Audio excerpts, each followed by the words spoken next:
যেই ব্যক্তি রাতের বেলা এই দোয়াটি 3 বার পরে ঘুমিয়ে যাবে, আল্লাহর নবী বিশ্বনবী সাল্লাল্লাহু আলাইহি ওয়াসাল্লাম বলেন, সকাল বেলা যখন আল্লাহ তাআলার বান্দা ফজরের নামাজের মাঝে যখন উঠবে, আল্লাহ নবী বলেন রাতের বেলা এশারের নামাজ পড়ার পরে, খাবার খাওয়ার পরে আল্লাহর বান্দা যদি এই দোয়াটা 3 বার পড়তে পারে, তাহলে আল্লাহ পাক রব্বুল আলামিন সকাল বেলা ঘুম থেকে ওঠার আগে আগে আমার আল্লাহ তাকে নিষ্পাপ মাসুম বাচ্চার মতো আমার আল্লাহ পবিত্র বানায়া দেই।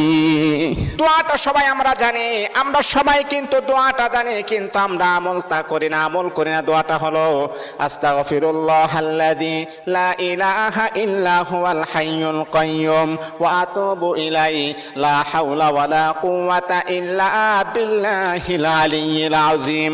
3 বার যদি আপনি পড়তে পারি, ইনশাআল্লাহ আল্লাহ পাক রব্বুল আলামিন আমার আপনার জীবনের সমস্ত গুনাহগুলোকে আমার আল্লাহ ক্ষমা করে দিবে।